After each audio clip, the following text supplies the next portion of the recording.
The swords are out. Oh, lovely. Shall we? I can just feel it. This is one for Team Love It. So, the problem is there's not enough space for the child when they arrive.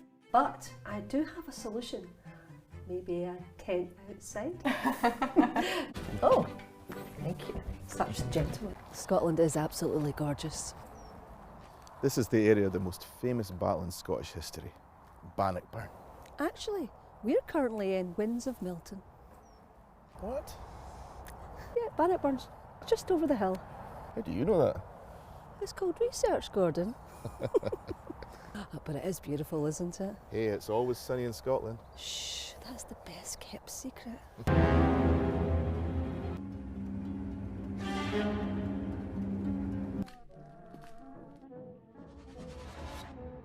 And he was a doctor of medicine, went to Harvard, very intelligent. And then there was Mr. Temple. Oh, he was beautiful. He was so beautiful, and he won't mind me saying that. Art and design, that's what it was. I think, oh, I don't know. What were their first names?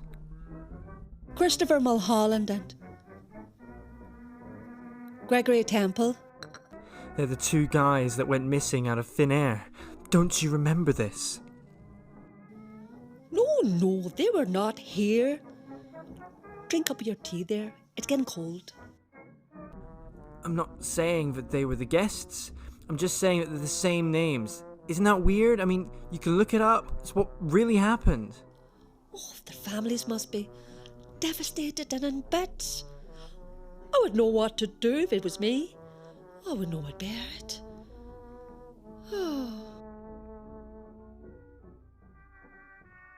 Do you have kids? Oh God, no. Just pets. Pets is all I have. They're always loyal to you. That book. Which one?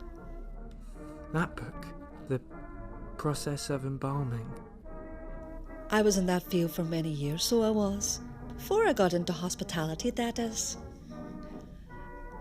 It's odd to some people, but I find it fascinating. It helped make me grounded. Help me see, hear, smell everything around me. I never take life for granted. Never take life for granted, Mr. Weaver. Weaver. That's right. I must remember that. Weaver, Weaver, Weaver.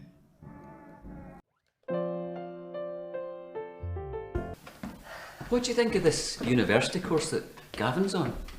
English literature. I mean, where's that going to take him, eh? Brian, he'll take our Gavin wherever he needs to go. I mean, hey, what were you like when you were his age? You had dreams of building bridges and motorways and... Aye, and I ended up in the sewerage department. Mind you, it might be a lot of shit to a lot of people, but it's my bread and butter. Although I wouldn't want to make a sandwich with it. Stop. Hey, it all turned out best in the end, didn't it? That wasn't the only thing that paid off. Let's not forget that's where I met you. You know what? As well as dealing in shit, you talk a lot of shit. Aye, it might be a bit smelly at times, but one flush and it all glides away effortlessly. See, that's what I like about you. You're such a romantic, so even when you're out and about, you're rolling down that window when you pass the sewage works, just to see if it's still smelling. Like it's not going to smell. Ha mi idmogoi gyda Francis Knows a ha colferain and Jew.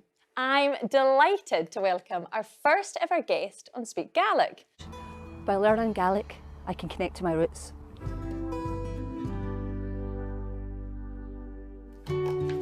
I've had many opportunities to travel, and I used to live in New York City.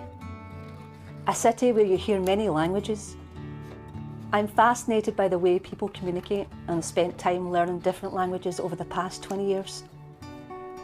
Learning some sign language also opened up a whole other world to me. Shaw is Bishop Francis, and I'm BSL.